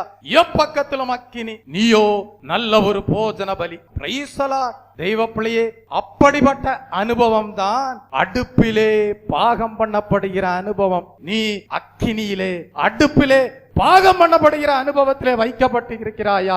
எப்பக்கத்திலே போயும் சுய விருப்பம் செய்யக்கூடாதபடி, எந்த பகுதியிலேயும் போய் சுய இஷ்டத்தை நிறைவேற்றக்கூடாதபடி உன் ஜீவியம் காணப்படுகிறதா? அறிந்து கொள், ஆராய்ந்து பார். ஆவிக்குரிய ஜீவியத்திலே வேதவசனமாகிய கண்ணாடியிலே காண்பது போல உன் ஜீவியத்தை காணும் போது அறிந்து கொள்வாய், கர்த்தர் இதை செய்தார். கர்த்தர் செய்ய நினைப்பது தடைபடாது, சகலத்தையும் தேவன் நன்மையாகவே செய்கிறார். உன் ஜீவனை காத்துக் கொள்வாய், உன் ஆத்துமாவை காத்துக் கொள்வாய், உன் ஆத்துமாவை ரட்சித்துக் கொள்வாய். ஆனா உன் ஜீவியம் கர்த்தருடைய தரிசனம் நிறைவேறக்கூடிய ஜீவியமாய் இருக்கும். Praise the Lord. தெய்வ பிள்ளையே, ஆகவேதான் நம்முடைய வாழ்க்கையிலே இப்படிப்பட்ட அக்கினியாகிய அடுப்பிலே போடப்படும் போது, எல்லா பகுதிகளும் மூடப்படும் போது சரியாக பக்குவப்படுத்தப்படுகிறாய் என்பதை அறிந்து கொண்டு, பக்குவப்படுத்தப்படுகிற அனுபவத்திற்கு நீ உன்னை ஒப்பு கொடுக்கும் போது, தெய்வ பிள்ளையே, நிச்சயமாகவே தேவன் அங்கீகரிக்கப்படுகிற போஜன பலியாக நீ காணப்படுவாய். தேவனால் அங்கீகரிக்கப்படுகிற நல்ல பிரயோஜனப்படுகிற ஆகாரமாக உன்னுடைய ஜீவியம் காணப்படும். இரண்டாவது படிக்கிறோம், தட்டையான சட்டியில் என்ன செய்யப்படுகிறது? பாகம் பண்ணப்படுகிறது. இரண்டாவது, இந்த போஜன பலி இன்னொரு விதமான அக்கினியிலே பாகம் பண்ணப்படுகிறது. அது என்ன? தட்டையான சட்டியில் பாகம் பண்ணப்படுகிறது. தட்டையான சட்டியிலே ஒரு பொருளை ஆயத்தப்படுத்தும் போது என்ன நடக்கும் தெரியுமா? அந்த பொருளுக்கு அடிப்பாகத்தில் மட்டும் அக்கினி இருக்கும், மேற்பரப்பில் அந்த பொருளுக்கு அவ்வளவாக அக்கினி காணப்படாது. அந்த பொருள் அக்கினியை உணர்வது கிடையாது. தெய்வ பிள்ளையே, சிலருடைய வாழ்க்கையிலே ஒரு பகுதியிலே பலவிதமான சோதனைகள் இருந்தாலும் மறுபகுதியிலே அவர்கள் இளைப்பாறுதல் உள்ளவர்களாயிருக்கிறார்கள். உதாரணமாக, ஒரு பிள்ளையை தகப்பன் கண்டிக்கும் போது தாய் என்ன செய்கிறாள்? ஆறுதல் படுத்துகிறாள். அப்பொழுது என்ன நடக்கும்? எப்படி ஒரு ரொட்டியிலே அக்கினி படுகிற பகுதி, ருசியுள்ள பகுதி கடினப்படுவது போல பிள்ளையின் இருதயம் தகப்பனிடத்திலே கடினப்படும். ஆகவே இப்படிப்பட்ட பலி என்ன செய்யப்பட வேண்டுமா? மீண்டும் துண்டு துண்டாக பிற்கப்பட்டு எண்ணெயிலே வார்க்கப்பட்டு செலுத்தப்பட வேண்டும் என்று படிக்கிறோம். அதைதான் லேவியராகமம் எழுதின புஸ்தகம் 2ஆம் அதிகாரம் 6ஆம் வசனத்திலே படிக்கிறோம். ஒரு தட்டையான சட்டி, அதுல போஜன பலியை வைக்கிறீங்க, போஜன பலியாகிய மாவை வைக்கிறீங்க. என்ன நடக்கும்? அந்த தட்டையான பகுதியில படுகிற போஜன பலி கடினப்பட்டு ருசியுள்ளதாக மாறிவிடும். ஆனா மேற்பரப்புல அக்கினி உணராதபடி காணப்படுகிறபடியால் மேற்பகுதி அது என்ன செய்யப்படுகிறது இல்லை என்றால் ருசியுள்ள பதார்த்தமாக மாறாமல் அது பச்சையானதாகவே காணப்படும். அதுபோலதான் சிலருடைய வாழ்க்கை காணப்படுகிறது. சிலருடைய வாழ்க்கையில சில பிள்ளைகளை தகப்பன் என்ன செய்வான்? கண்டிப்பான். தகப்பன் என்ன செய்வான்? இன்னென்ன ஒழுங்குகளை கடைபிடி என்று சொல்லுவான். அந்த ஒழுங்குகளை கடைபிடிக்கும்படியாக சில சிக்ஷைகளை கொடுப்பான். உடனே அந்த பிள்ளை என்ன செய்யும்? கடினப்பட்டு என்ன செஞ்சிருது?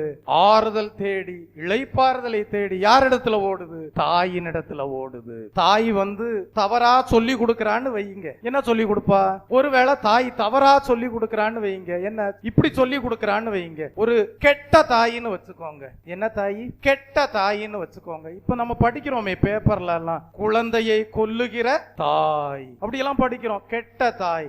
குழந்தையை கிணற்றில் வீசின தாய், அப்படியெல்லாம் படிக்கிறோம். கெட்ட தாய். ஒருவேளை கெட்ட தாயா இருந்தா என்ன சொல்லுவா?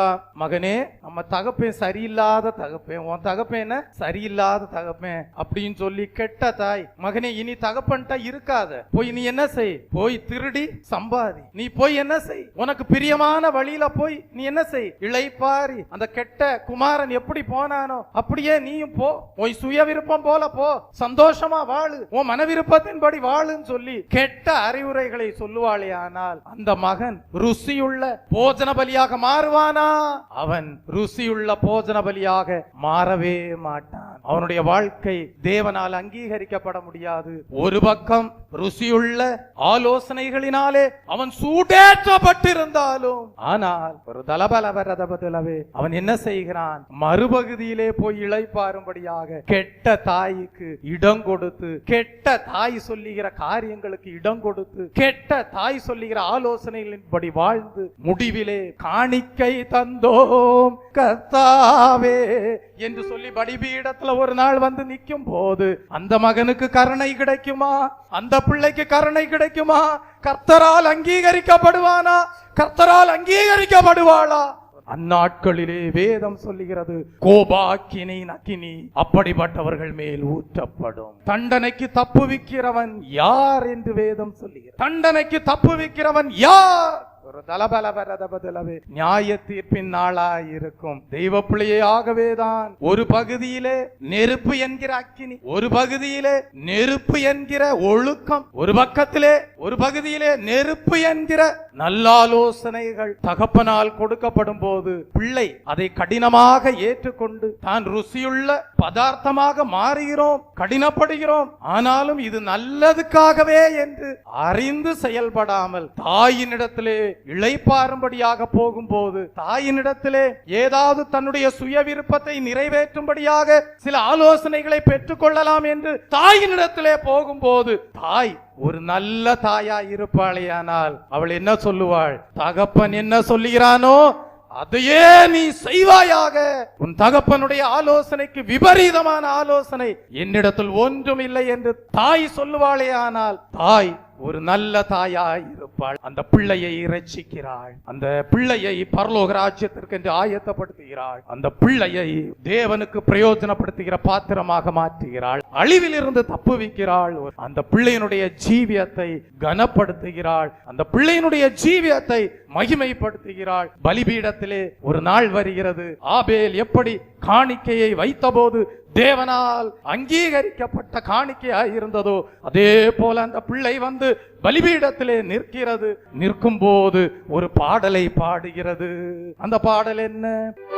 காணிக்கை தந்தோ கர்த்தாவே, ஏற்றுக்கொள் என்னை இப்போதே, கண் கொண்டு பாரும் கடவுளின் மகனே, காணிக்கை யார் தந்த நீதானே, காணிக்கைதான் கொடுக்க வந்தோ, கருணை கிடைக்கட்டோ, தேவன் தந்த ஜீவன் எல்லாம் புனிதம் அடையட்டோ, என் அண்டை வாரோ, பாவங்கள் தீரோ, என் அண்டை வாரும் பாவங்கள் தீரும், ஏனென்று கேளும் கடவுளின் மகனே, எம்மையை காணிக்கை தந்தோ,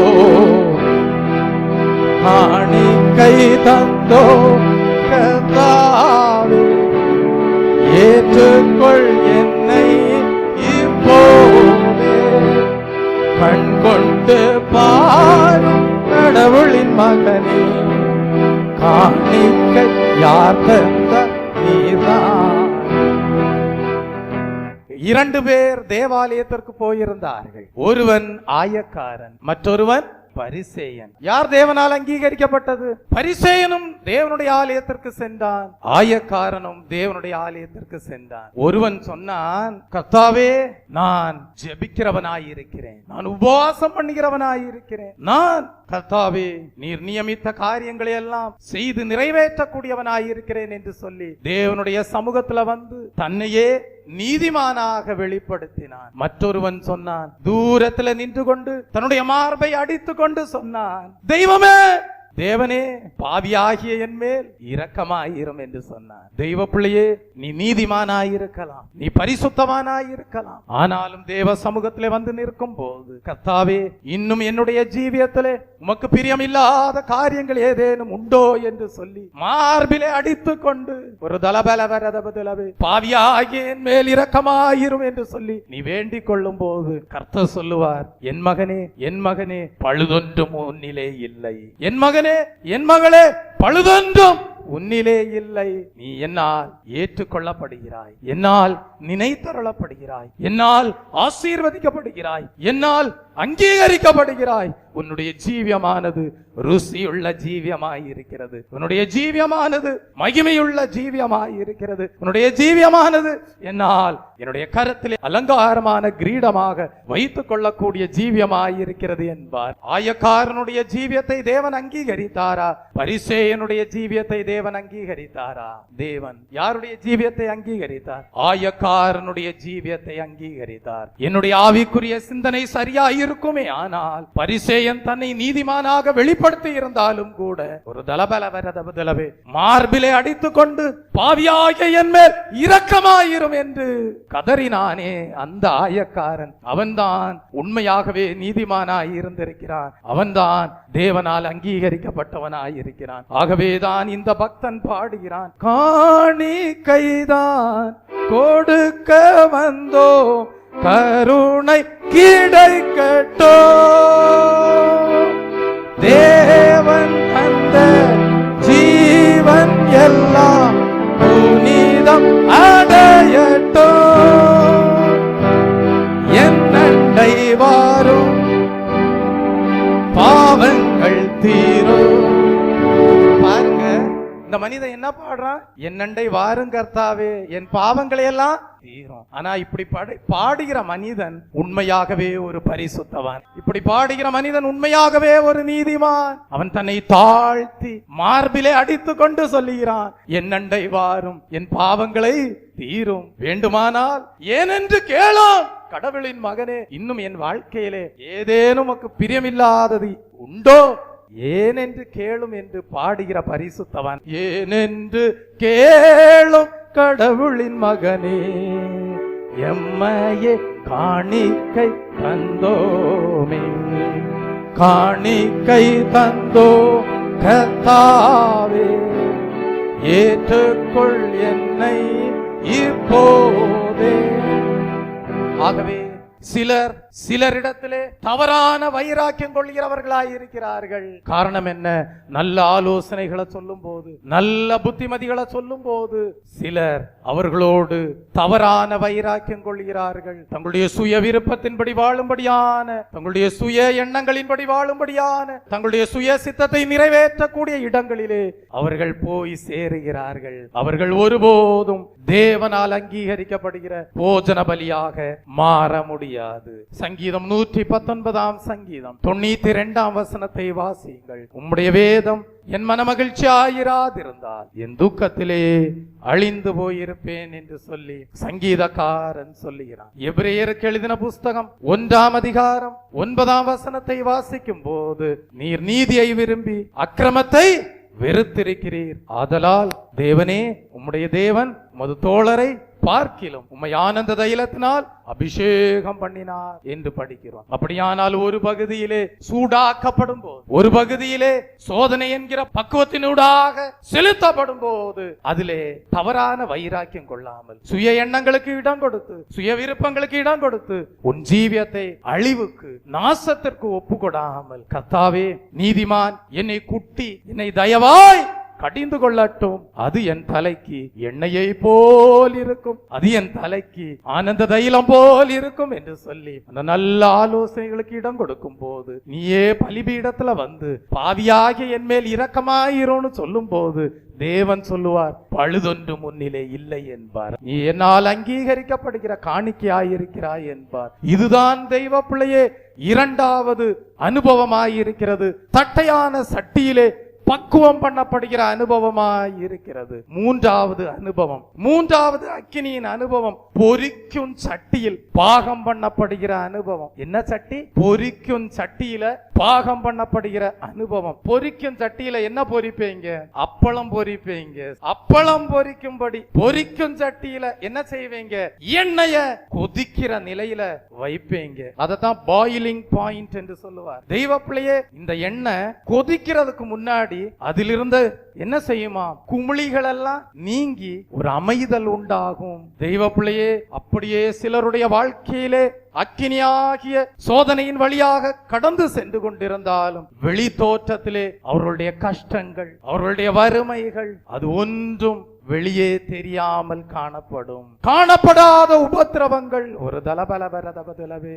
ஆனாலும் இவர்களுடைய ஜீவியமானது தேவனால் அங்கீகரிக்கப்படுகிற போஜன பலியாக மாறுகிறது. இங்கேயும் கூட ஒருவேளை சகோதரன் காணப்படலாம், இங்கேயும் கூட ஒருவேளை சகோதரி காணப்படலாம். அவங்களுடைய வாழ்க்கையில் அவங்க படுகிற உபத்திரவங்கள், அவங்க வாழ்க்கையில் அவங்க படுகிற வேதனைகள், அவர்களுடைய ஜீவியத்திலே உண்டாயிருக்கிற நிந்தனைகள் மற்றவர்களுக்கு தெரியாமல் காணப்படலாம். ஆனால் அவங்க மற்றவங்க தெரியாத மாதிரியே சில கஷ்டங்களுக்குள்ளா போயிட்டு இருப்பாங்க. மற்றவர்கள் தெரியாதபடியே சில உபத்திரவங்களுக்குள்ள போயிட்டு இருப்பாங்க. மற்றவர்களுக்கு தென்படாதபடியே அவர்கள் சில பாடுகளுக்குள்ளாக, அக்கினிக்குள்ளாக கொண்டு செல்லப்பட்டு கொண்டே இருப்பார்கள். அதுவும் எதற்காக? தேவனுக்கு பிரியமான நல்ல போஜன பலியாக மாறும்படியாக. எப்படி எண்ணெயை கொதிக்க வைக்கிறீங்க, ஆனா அந்த கொதிக்கிறதுக்கு முன்னாடி, அந்த கொதிநிலையை அடைவதற்கு முன்பாக என்ன செய்கிறது? அந்த எண்ணெயிலே இருக்கிற குமிழிகள் எல்லாம் என்ன செய்யுது? நீங்குகிறது. அதே போல உன்னுடைய வாழ்க்கையிலே சில அக்கினியாகிய சோதனைகள், பாடுகள், உபத்திரவங்கள் காணப்பட்டாலும் ஆனா நீ கொதிக்கிறது இல்ல. ஒரு தலபலவரதபதிலவே நீ கொதிக்கிறத மற்றவர்கள் அறிந்து கொள்ளும்படியாக குமிழிகளை வெளிப்படுத்தாமல் ஜீவிக்கிறாயா? ஒரு தலபலவரதபதிலவே யோசிப்பாங்க, என்னடா இவனை இவ்வளவு உபத்திரவப்படுத்தி பாக்குறோம், என்ன இவனை இவ்வளவு கஷ்டப்படுத்தி பாக்குறோம், இவ்வளவு அக்கினிய சூட்டேற்றி பாக்குறோம், இவ்வளவு கஷ்டங்களை கொடுத்து பாக்குறோம், ஆனா இவன் என்ன செய்யறான்? கஷ்டங்களிலோ கலங்கிடல்லே, கண்ணு நீரிலோ பதறிடல்லே, கஷ்டங்களிலோ கலங்கிடல்லே, கண்ணு நீரிலோ பதறிடல்லே, நான் என்றும் தெய்வம்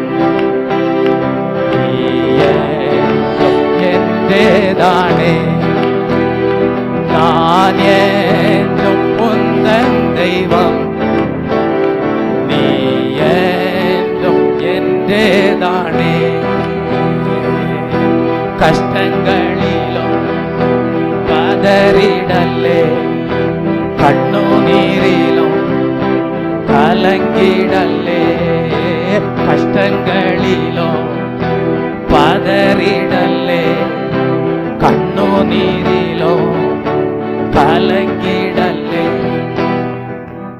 கொதிக்கிற மாதிரி சூடேற்றி பாக்குறோம், கொதிக்கிற மாதிரி அக்கினிய சூடேற்றி பாக்குறோம், கொதிக்கிற மாதிரி அப்பளத்தை போட்டா எப்படி பொரிஞ்சு வருமோ அது மாதிரி சூட்டேற்றி பாக்குறோமே, உபத்திரவங்களை கொடுத்து பாக்குறோமே, நிந்தித்து பாக்குறோமே, ஆனா குமிழி ஒண்ணும் வரலையே, கொதிப்பு இல்லையே. காரணம் என்ன? தெய்வ பிள்ளையே, இந்த கொதி நிலையிலேயும் இந்த போஜனம் பக்குவப்படுத்தப்படுகிறது. வல்லமை உண்டு உண்டு, அற்புத வல்லமை இயேசுவே, வல்லமை உண்டு உண்டு, அற்புத வல்லமை ஆட்டுக்கோட்டைய வல்லமை உண்டு உண்டு, அற்புத வல்லமை இயேசுவே.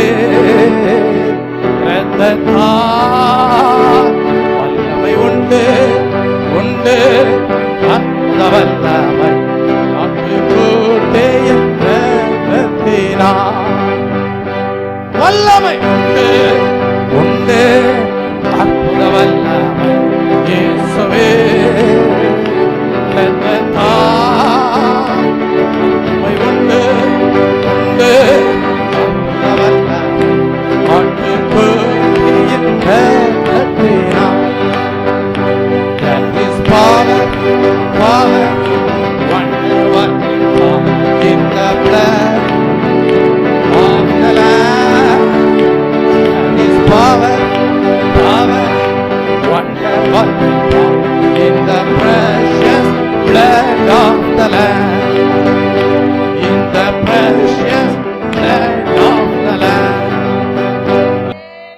கர்த்தர் என்ன தெரியுமா செய்வாரு? கர்த்தர் செய்கிற அற்புதம் என்ன தெரியுமா? உன் வாழ்க்கையில அக்கினி பல மடங்கு சூடேற்றப்படும் போது தேவன் விசேஷித்த பரலோகத்தின் அக்கினியினாலே அந்த எல்லா விதமான கொதி நிலையிலேயும் நீ குமிழி போல துள்ளாமல், நீ குமிழி போல உன் வேதனையை வெளிப்படுத்தாமல் இருக்கக்கூடிய தெய்வ வல்லமையினாலே உன்னை நிரப்பி விடுவார். நம் தேவன் சர்வ வல்லமையுள்ள தேவன். நம்முடைய தேவன் எல்லா அக்கினியையும் அவித்து போடக்கூடிய தெய்வ அக்கினி உடையவர். சாத்ராக், மேஷாக், அபேத்நேகோ என்று 3 வாலிபர்கள் காணப்பட்டார்கள். அவர்கள் நல்ல விஷயங்களிலே நல்ல வைராக்கியம் உள்ளவர்களாய் இருந்தார்கள். ஒரு தலபலவரதபதிலவே ஒரு நாள் வந்தது, 7 மடங்கு அக்கினி சூடாக்கப்பட்ட தெய்வ பிள்ளையே அக்கினி சூளையில இந்த 3 வாலிபர்களும் நல்ல விஷயத்திலே வைராக்கியமாய் இருந்த இந்த 3 வாலிபர்களும் தூக்கி வீசப்பட்டார்கள். பாடியிருப்பார்கள், வல்லமை உண்டு உண்டு அற்புத வல்லமை இயேசுவே,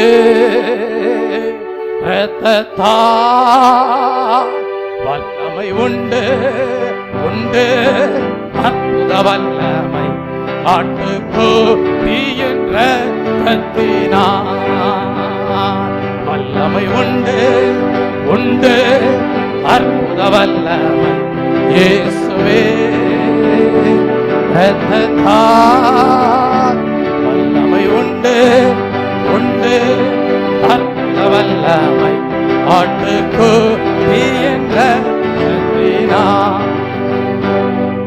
ஏதோ பஞ்சு மெத்தையிலே நடப்பது போல இந்த 3 வாலிபர்களும் 7 மடங்கு சூடாக்கப்பட்ட அக்கினியிலே வீர நடை போட்டார்கள். என்ன பாடியிருப்பார்கள்? கிறிஸ்துவுக்குள் வாழும் எனக்கு எப்போதும் வெற்றி உண்டு, கிறிஸ்துவுக்குள் வாழும் எனக்கு எப்போதும் வெற்றி உண்டு, கிறிஸ்துவுக்குள் வாழும் எனக்கு எப்போதும் வெற்றி உண்டு. என் ராஜா முன்னே செல்கிறார், வெற்றி பவனி செல்கிறார். என் ராஜா முன்னே செல்கிறார், வெற்றி பவனி செல்கிறார். குருத்தோலை கையில் பிடித்து,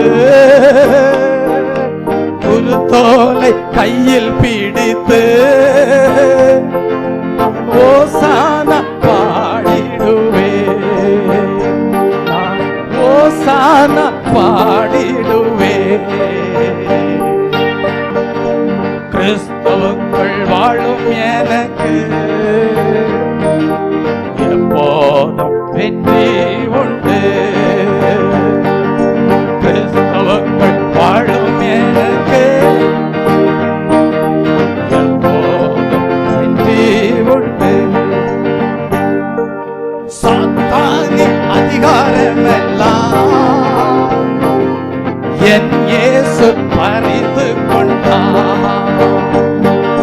சாத்தானின் அதிகாரமெல்லாம்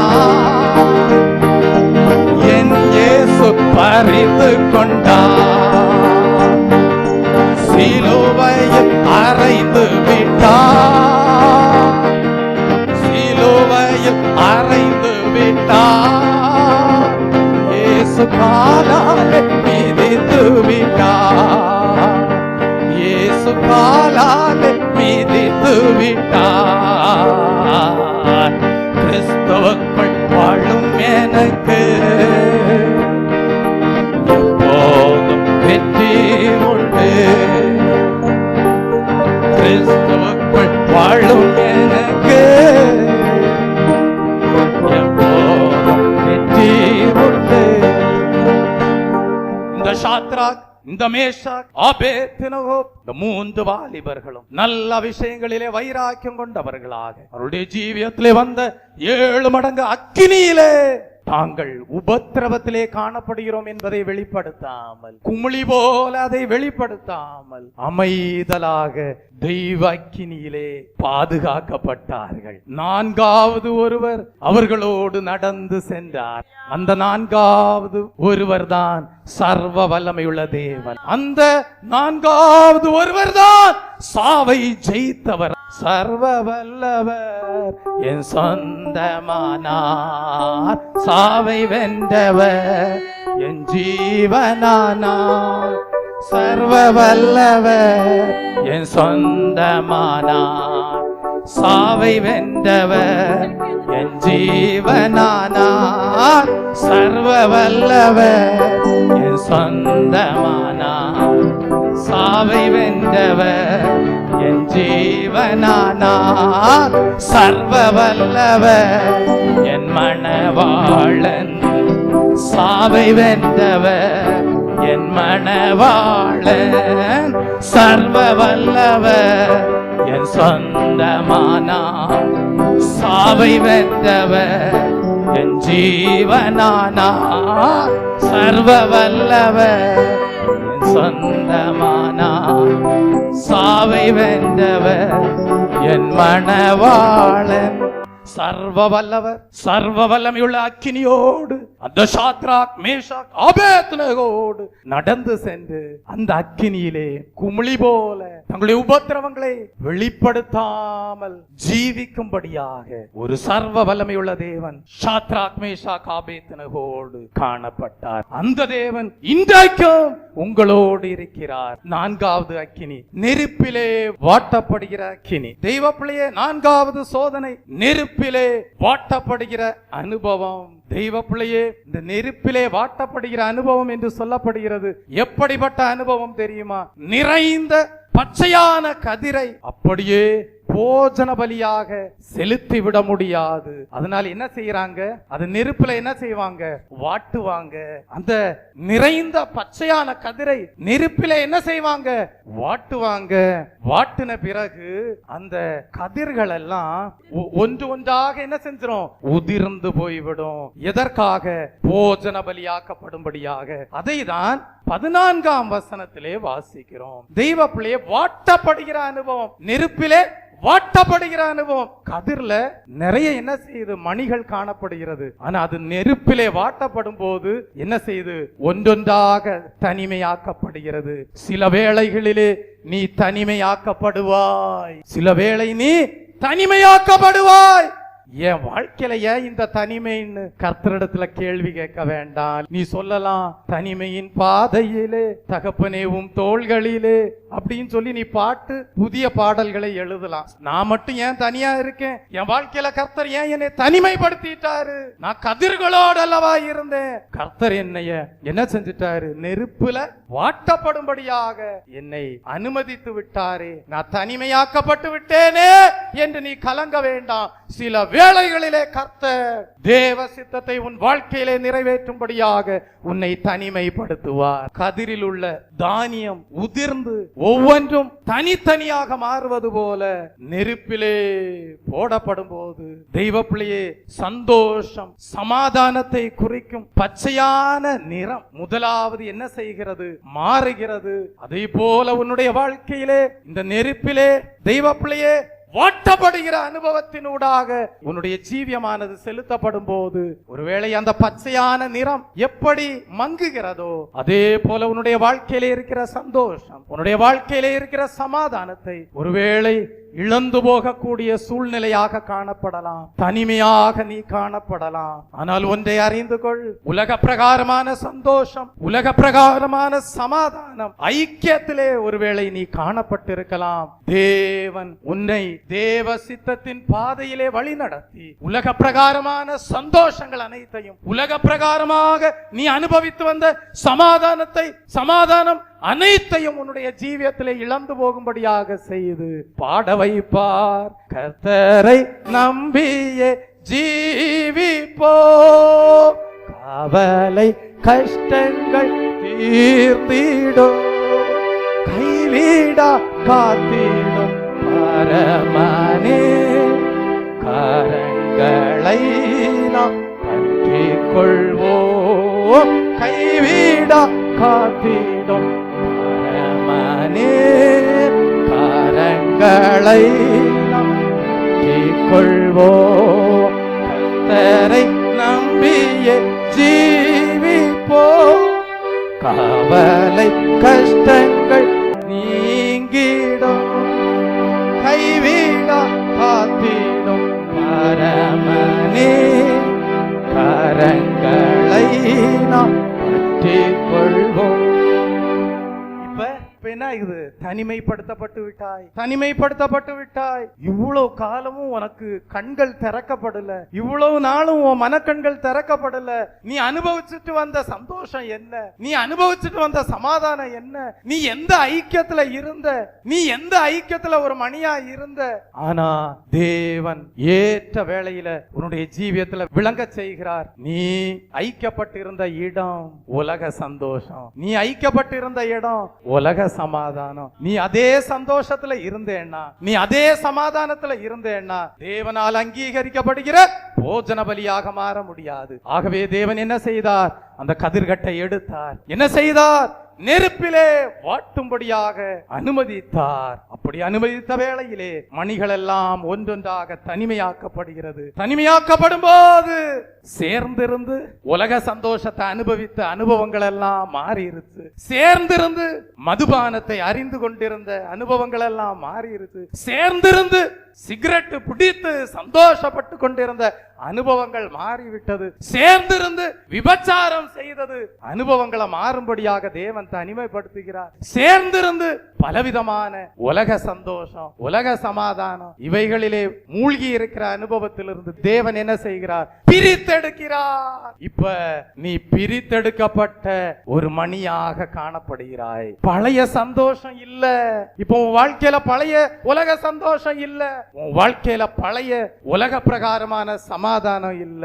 இப்ப ஒரு அத்திப்பழ அடை உன்னுடைய ஜீவியத்துல மதுரமா இருக்கிறது. அது என்ன? இந்த வேத வசனத்தின் இனிமை. இந்த வேத வசனத்தின் இனிமை உன்னுடைய ஜீவியத்திலே மதுரமாக காணப்படுகிறது. ஏன் தெய்வ பிள்ளையே, ஆபிரகாமை குறித்து படிக்கும் போது தெய்வ பிள்ளையே தேவன் என்ன செய்தாராம்? ஆபிரகாமை தனிமையாக அழைத்தார் என்று படிக்கிறோம். ஏசாயா தீர்க்கதரிசியின் புஸ்தகம் 51ஆம் அதிகாரம் 2ஆம் வசனத்தை படிக்கும் போது நாம் அறிந்து கொள்கிறோம். பரிசுத்த பவுல் தேவ சித்தம் செய்யும்படியாக துணிந்து நின்றார் என்று கலாத்தியர் 1ஆம் அதிகாரம் 16ஆம் வசனத்திலே படிக்கிறோம். எனவே தெய்வ பிள்ளையே, உலக சந்தோஷம், உலக சமாதானம், அப்படி ஐக்கியமாக வாழக்கூடிய வாழ்க்கையிலிருந்து தேவன் உன்னை பிரித்தெடுக்கும் போது கவலைப்பட வேண்டாம். கர்த்தர் உன்னோடு கூட இருக்கிறார்.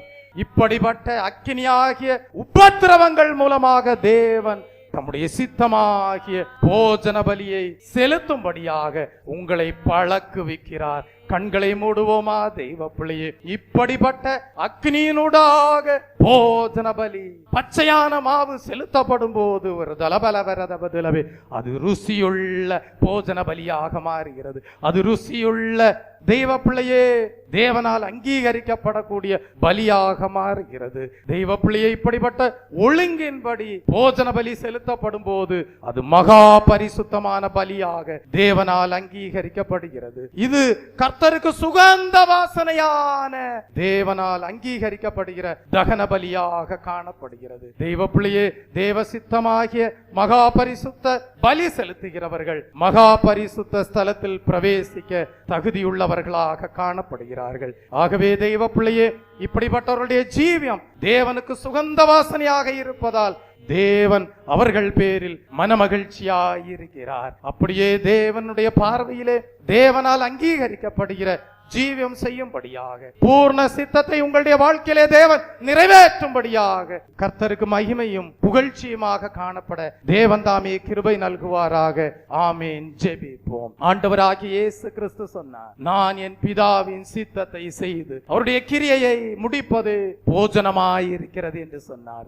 அப்படியே கிறிஸ்துவனுடைய ஜீவியம் பலவிதமான அக்கினி என்கிற சோதனையின் மூலமாக, சோதனையினூடாக செலுத்தப்பட்ட வேளையிலேயும் அது பக்குவமாக்கப்பட்டதாக தேவனால் அங்கீகரிக்கப்பட்ட பலியாக காணப்பட்டது. அப்படியே உங்களுடைய ஜீவியமும் தெய்வ பிள்ளையே பலவிதமான சோதனையினூடாக செலுத்தப்படுகிற வேளையிலேயும் தெய்வ பிள்ளையே நான் பக்குவப்படுத்தப்படுகிறேன், தேவனே நான் பக்குவப்படுத்தப்படுகிறேன் என்பதை அறிந்து சுகந்த வாசனையான மகா பரிசுத்தமான பலியாக தேவனுக்கு முன்பாக அவரால் ஏற்றுக்கொள்ளப்படுகிற காணிக்கையாக உங்களுடைய ஜீவியம் காணப்பட தேவன் தாமே உங்களுக்கு அனுகிரகம் செய்வாராக.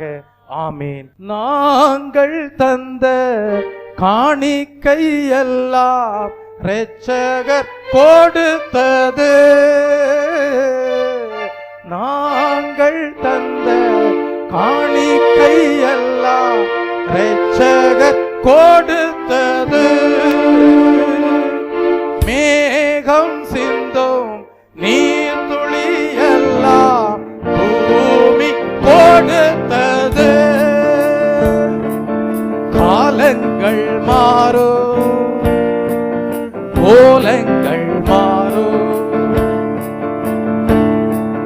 காலங்கள் மாறும், கோலங்கள் மாறும், ஆகாயம் மாறும் கடவுளின் மகனே, ஆனாலும் அன்பு மாறாது. ஆகாயம் மாறும் கடவுளின் மகனே, ஆனாலும் அன்பு மாறாது. காணிக்கை தந்தோ கர்த்தாவே, ஏற்றுக்கொள் என்னை இப்போதே. கண் கொண்டு பாரும் கடவுளின் மகனே, காணிக்கை யார் தந்தால் நீதான். கண் கொண்டு பாரும் கடவுளின் மகனே, காணிக்கை யார் தந்தால் நீதான்.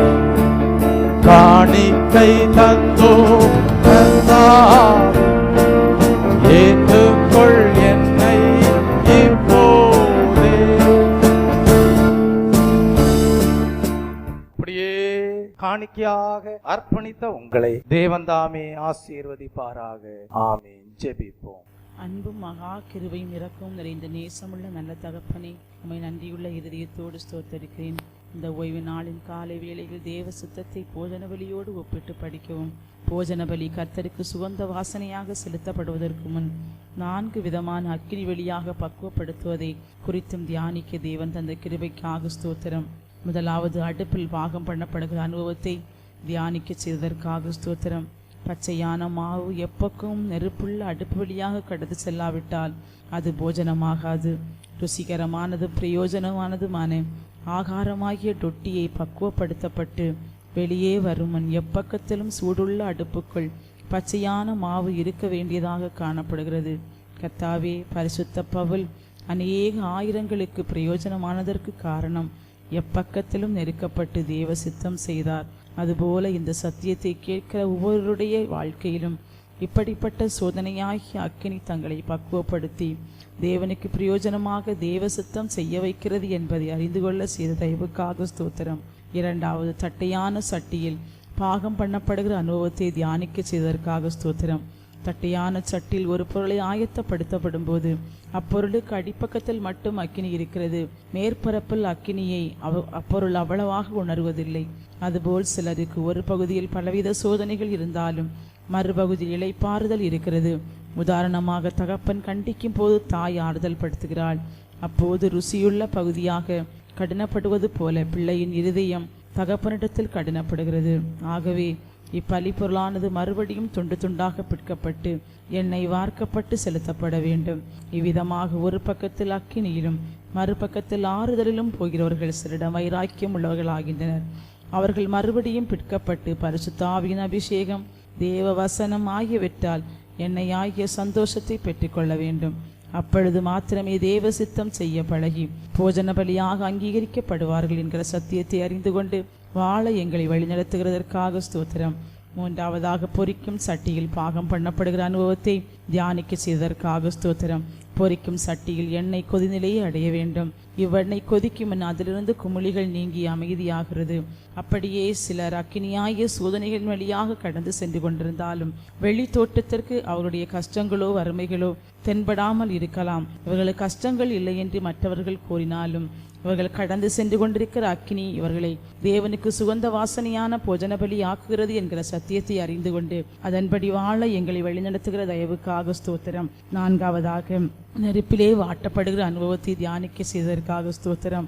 நிறைந்த பச்சையான கதிரை அப்படியே போஜன பலியாக செலுத்த முடியாது என்றும் அது நெருப்பிலே வாட்டி உதிர்த்தும் போஜன பலியாக்கப்பட வேண்டும் என்றும் தியானிக்க செய்ததற்காக ஸ்தோத்திரம். நெருப்பிலே போடப்படும் போது சந்தோஷ சமாதானத்தை குறிக்கும் பச்சையான நிறம் முதலாவது மங்குகிறது.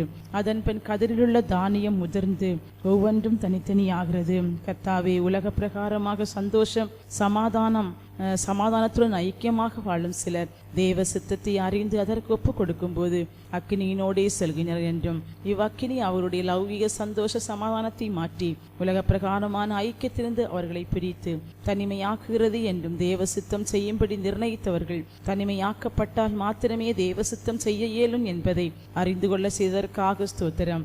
ஆபிரகாமை தேவனே நீ தனிமையாக அழைத்தீர் என்றும் பரிசுத்த பவுல் தேவ சித்தம் செய்யும்படியாக மற்றவர்களோடு ஆலோசனை செய்யாமல் தேவ சித்தம் செய்யும்படியாக துணிந்து நின்றார் என்றும் எனவே உலக பிரகாரமான சந்தோஷ சமாதானமாகவும் ஐக்கியமாகவும் வாழும் வாழ்க்கையிலிருந்து தேவன் பிடிக்கும் போது கவலைப்படாமல் இவ்வுபத்திரவங்கள் மூலம் தேவன் தம் சுத்தமாகிய போஜன பலியை செலுத்த பழக்குகிறார் என்ற சத்தியத்தை அறிந்து கொண்டு அதன்படி வாழ எங்களை வழிநடத்துகிற தயவுக்காக ஸ்தோத்திரம். கர்த்தாவே, இப்படிப்பட்ட ஒழுங்குகளின்படி போஜன பலி செலுத்தப்படும் போது அது மகா பரிசுத்தமான பலியாக உம்மால் அங்கீகரிக்கப்படுகிறது என்றும் இது கர்த்தருக்கு சுகந்த வாசனையான தகன பலியாகவும் இருக்கிறது என்றும் இப்படியாக தேவ சித்தமாகிய மகா பரிசுத்த பலி செலுத்துகிறவர்கள் மகா பரிசுத்த ஸ்தலத்தில் பிரவேசிக்கிற தகுதியாகிறார்கள் என்கிற சத்தியத்தை வெளிப்படுத்தி எங்களை வழிநடத்துகிறதற்காக ஸ்தோத்திரம். கர்த்தாவே, கேட்ட சத்தியத்தின்படி எங்கள் ஜீவியம் பரிபூர்ணப்பட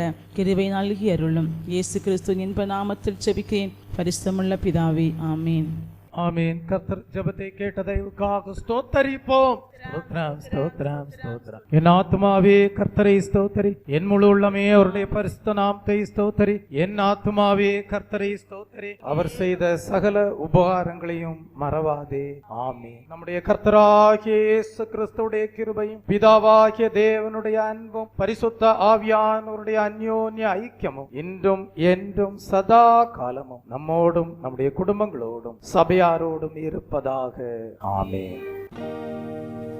அவசட்டையின் கீழடை காலம் போகவே தம் சிறகுகளால் மூடுவார். அவர் சட்டையின் கீழ் அடைக்காலம் போகவே தம் சிறகுகளால் மூடுவார். தேவனின் அடைக்கலமே என் கோட்டையும் அரணும்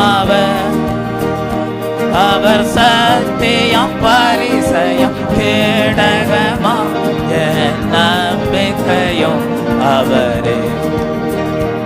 அவர் சத்தியம் பரிசயம் கேடகமா என் நம்பிக்கையும் அவரே. அவர் சட்டையின் அடைக்கலம் போகவே தம் சிறகுகளால் மூடுவார். அவர் சட்டையின் அடைக்கலம் போகவே தம் சிறகுகளால் மூடுவார். கர்த்ததாமே தேவனால் அங்கீகரிக்கப்படுகிற போஜன பலியாக பலவிதமான சோதனையாகிய அக்கினியினூடாக செலுத்தப்பட்டாலும் தேவன் எதிர்பார்க்கிற உன்னதமான ஜீவியம் செய்து தேவனால் அங்கீகரிக்கப்பட தேவன் தாமே உங்களுக்கும் அனுகிரகம் செய்வாராக. ஆமென்.